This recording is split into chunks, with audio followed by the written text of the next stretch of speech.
हमारे चैनल को सब्सक्राइब करने के लिए सब्सक्राइब के इस बटन को ऐसे दबाएं, फिर नोटिफिकेशन पाने के लिए इस बेल आइकन को ऐसे प्रेस करें और नोटिफिकेशन को ऑन कर लें। वेलकम साथियों, एक बार फिर आपके अपने चैनल एपिक एजू पर हम आपका स्वागत करते हैं। जैसा कि आपको पता है कि जब भी कोई मुसीबत होती है या कोई आवाज़ उठानी होती है तो हम आपके लिए वीडियो लेकर आते हैं। तो चूंकि आपने देख भी लिया होगा, कई दिनों से हम वीडियो नहीं डाल रहे थे क्योंकि इतना अच्छा कुछ मटेरियल नहीं था, कुछ कंटेंट नहीं था कि आपको बेकार में आपका टाइम खराब कराया जाए। लेकिन एक न्यूज़ है, हम ग्रुप डी भर्ती से संबंधित इसमें बात करेंगे। यदि आप ग्रुप डी भर्ती से संबंधित है, यदि आपकी ज्वाइनिंग हो चुकी है तो भी आप देखिएगा, वेटिंग में आपका नाम आने वाला है तो भी आप देखिएगा, और नई ग्रुप डी भर्ती की तैयारी कर रहे हैं तो भी आप देखिएगा। एक हकीकत से मैं आपको अवगत इस वीडियो के अंदर करवाऊंगा। तो भाई, लेकिन उससे पहले आपको चैनल को सब्सक्राइब कर लेना है। सब्सक्राइब करने का तरीका वीडियो के शुरू में मैंने आपको बता दिया है, जो बिल्कुल फ्री ऑफ कॉस्ट है। साथ में पीडीएफ वगैरह पढ़ने के लिए आप हमारे एपिक चैनल को, टेलीग्राम चैनल को और व्हाट्सएप को ज्वाइन कर सकते हो। लिंक मैंने डिस्क्रिप्शन में डाल दिया है और टेलीग्राम पर भी सर्च कर सकते हो। भाई, आप सब एक चीज से अवगत होंगे कि हमारी एक भर्ती होती है ग्रुप डी की, जो एक कैटेगरी नंबर 1/2023 के नाम से होती है, जिसमें लगभग 13,600 के आसपास जो पद है वो फिल किए जाते हैं और सरकार की एक अच्छी पहल भी मानी जाती है। उसका रिजल्ट आता है 10,997 की एक लिस्ट आती है, 3,774 की एक लिस्ट आती है, 2,600 की एक लिस्ट आती है। इस प्रकार से बच्चों की जो लिस्ट है वो आते हैं और ये बच्चे ज्वाइन करते हैं। तो जब ये बच्चे ज्वाइन करते हैं तो अब इनको जाकर दिसंबर के लास्ट में इनको डिपार्टमेंट और जो पद है वो दिए जाते हैं और इनकी जो ज्वाइनिंग है वो करवाने के लिए निर्देश दिए जाते हैं और बोला जाता है कि अपनी अपनी कमिश्नरी में जाकर आप रिलीविंग लेटर ले लो और उसके बाद जहां आपको जो पोस्ट और विभाग मिला है वहां जाकर आप ज्वाइनिंग कर लो। लेकिन इसमें एक कड़वी सच्चाई ये होती है कि बच्चे जाते हैं लेकिन कुछ की ज्वाइनिंग नहीं हो पाती, कुछ को जो गृह जिला है वो बहुत ज्यादा दूर मिलता है, कुछ को डिपार्टमेंट की तरफ से अनेकों समस्याओं का सामना करना पड़ता है। तो हम इसी पर हम बात कर रहे हैं कि ग्रुप सी भर्ती ना होती तो क्या इफेक्ट होता। तो लेकिन उससे पहले ही हम जो आपको बता रहे हैं कि Haryana group D common cadre के साइड इफेक्ट, जो कॉमन कैडर है उसके साइड इफेक्ट क्या आ रहे हैं। सरकार ने विभाग आवंटित किए, विभागों में ज्वाइन नहीं कर पा रहे चयनित उम्मीदवार। रीजन क्या है भाई, कहीं जगह जाते हैं तो बोलते हैं कि हमारे पास तो ये सीट ही नहीं है, यानी वैकेंसी ही खाली नहीं है उस पद की। ठीक है, कहीं कुछ बोला जाता है, कहीं नाम ही वापस कर दिए जाते हैं। तो उसी चीज को लेकर मैं आपको सारी चीजें इसमें आपको बताने जा रहा हूं। हालांकि मैं आपको बता सकता हूं, लेकिन कहां कहां क्या दिक्कत आ रही है वो समझना बहुत ही ज्यादा जरूरी है। तो हरियाणा सरकार ने ग्रुप डी कॉमन कैडर बनाया हुआ है। इस कॉमन कैडर के तहत 2 भर्तियां हो चुकी है। एक भर्ती 2019 में 18,000 पदों पर और दूसरी भर्ती 2024 में 12,000 पदों पर हुई है। मगर कॉमन कैडर बनाए जाने से अब साइड इफेक्ट आने शुरू हो गए हैं। अभी तक 2019 में नियुक्ति ग्रुप डी के सरकारी विभागों में नियुक्त 18,000 कर्मचारियों की पदोन्नति नहीं मिली है। अब 2024 में नियुक्त कर्मचारियों को अब विभाग आवंटित किए गए, मगर कुछ विभागों में पद रिक्त नहीं है या उनकी कार्य प्रकृति अलग है, इसलिए उन्हें ज्वाइन नहीं कराया जा रहा है। ऐसे कुछ उम्मीदवारों ने दैनिक सवेरा के पास गाथा भी लिखी भाई, और वो बच्चे पंचकुला भी पहुंचे। मैं उनको नाम बताऊंगा। पहले देख लो, रोडवेज डिपो फतेहाबाद की स्थिति, 2 नाम वापिस, यानी 2 ज्वाइनिंग थी वहां पर आपकी, दोनों के दोनों नाम वापिस कर दिए जाते हैं। ठीक है, फतेहाबाद रोडवेज डिपो के महाप्रबंधक ने हिसार के मंडलायुक्त को पत्र भेजकर लिखा है कि कार्यालय के आदेश पत्र के अनुसार इस कार्यालय में 6 सेवादारों को भेजा। वर्तमान में इस कार्यालय में जो सेवादार के 9 पद स्वीकृत है, जिनमें से 5 पद स्थायी रूप से भरे हुए हैं और 4 पद रिक्त है, जिसके कारण आपके कार्यालय द्वारा भेजे गए कर्मचारियों को, यानी उसमें से क्या है, उनको तो ज्वाइन कर लिया और 2 के नाम वापस कर दिए। अब देखो भाई उन 2 को कितने धक्के खाने पड़ रहे हैं वो मैं आगे बताऊंगा। रोहतक पुलिस में वाटर कैरियर का पद ही रिक्त नहीं है। जब बच्चा वहां ज्वाइनिंग करने के लिए जाता है तो वो जो डीजी ऑफिस को ये लिख कर भेजते हैं कि हमारे पास रिक्त नहीं है, और उस बच्चे को वापस भेज देते हैं। उसके बाद उस बच्चे की क्या मनोदशा होती होगी आप समझ सकते हो। महिला बाल विभाग ने मुख्य सचिव को पत्र लिखकर बताई सच्चाई, कुछ नाम वापस भेजे। ये आप जिले हैं और ये जो वापस भेजने वालों के नाम है, जैसे चरखी दादरी से अंजू और पूजा, जज्जर से मेनका, कैथर से किरण, और आप ये इसमें पढ़ सकते हो। आप हमारे टेलीग्राम से लेकर भी इस पीडीएफ को पढ़ सकते हो। कुक, हेल्पर, लेबरर, माली पदों पर नियुक्ति की सच्चाई।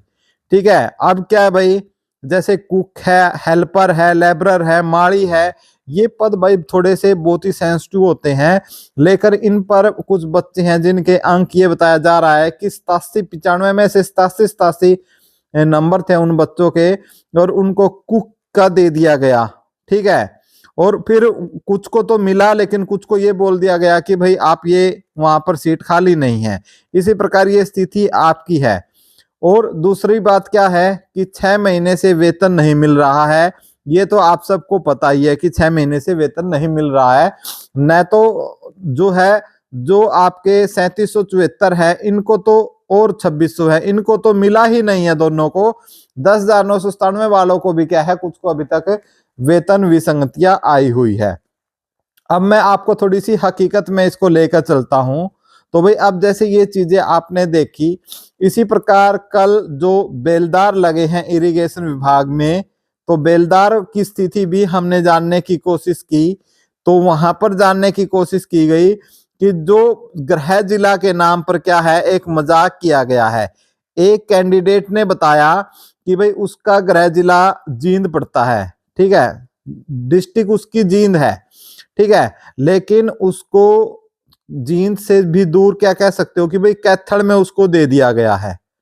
ठीक है, यानी उसके गृह जिले में भी नहीं दिया गया है। और जो कैथल जींद के अंदर ही जो आपका नरवाना आता है, तो नरवाना इरिगेशन विभाग में कैथल के अंदर आता है, तो उसमें भी उसको प्रॉब्लम होगी। नरवाना वालों को नरवाना नहीं मिला, उनको जींद के अंदर दे दिया गया है, सफीदों के अंदर।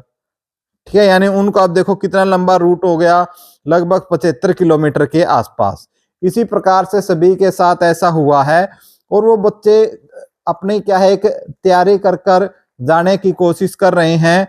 पंचकुला उनका कोई सॉल्यूशन होता है या नहीं होता है। इसी प्रकार महिला और बाल विकास विभाग में हुआ था लड़कों के साथ, लेकिन उस प्रॉब्लम को सोल्व करने का काम जो है विभाग ने उनका किया है।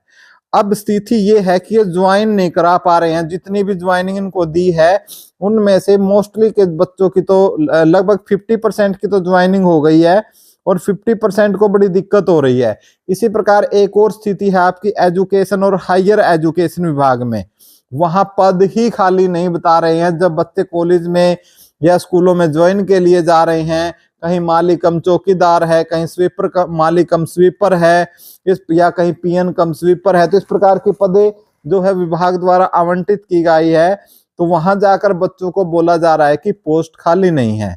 इसी प्रकार एक मामला पंचायत विभाग में आया। हमारे एक साथी ने हमें बताया कि वहां उसके लिए पोस्टिंग के लिए भेजा, तो वहां उसकी पीएन कम, जो ये कह सकते हो पीएन कम शायद माली कुछ इस तरीके की नौकरी आई थी, लेकिन वो उसको इस विभाग में मिली ही नहीं। अब उनके कहने पर और हाई अथॉरिटी के कहने पर उन्होंने एक दूसरी पोस्ट माली कम चौकीदार पर उसको ज्वाइन करवा दिया। और जब उसने बच्चे ने अपने एफर्ट करे, कहीं फोन वगैरह करवाया हायर अथॉरिटी से, तो वहां के जो ये कह सकते हो आप जो हेड है वो उसको चिंगर गए, और उस बच्चे की ड्यूटी उन्होंने लगा दी शाम के 5 बजे से लेकर सुबह के 10 बजे तक, सुबह की 10 बजे तक। अब वो उस बच्चे ने ड्यूटी, एक दिन ड्यूटी की भाई, अगले दिन फिर वो भी क्या है भाई, देखो सबको जब बोला भाई मेरी ये पोस्ट नहीं है, तो किसी ने फिर उसको समझाया, तो वो फिर वो पंचकुला पहुंचा है, लेकिन उनका अभी तक कुछ स्थिति नहीं आ रही है। ये तो स्थिति जब है भाई, जब ये बोल रहे हैं कि ग्रुप सी की भर्ती पूरी हो गई, यानी ग्रुप सी में लगभग ये लगाओ कि लगभग जो ये 14,000 भर्तियां हैं, इनमें से लगभग 13,000 भर्तियां क्या है, कॉमन कैडर की है। और इन 13,000 में से ये कह रहे हैं, कहने वाले जो जानकार है कि 8,000 बच्चे जो है, 8 से 10,000 बच्चे जो है वो ग्रुप सी में चले गए।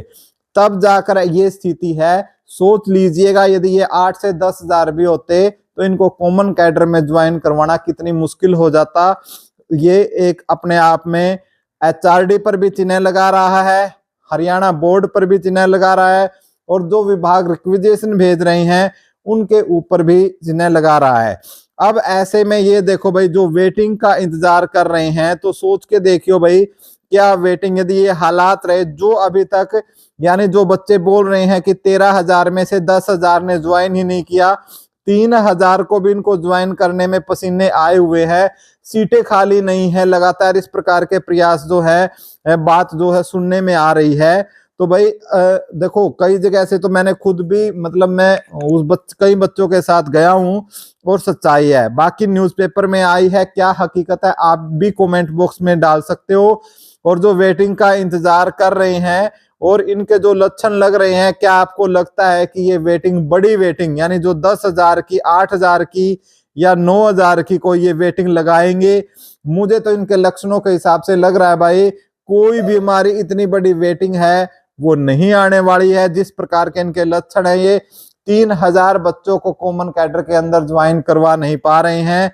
इनके मन में खोट है आयोग, सरकार, विभाग सभी पर, क्योंकि विभागों के अंदर भाई HKRN के तहत जो अधिकारी है, अधिकारियों ने अपने अपने बंदों को भी सेट कर रखा है, ये भी एक सच्चाई है।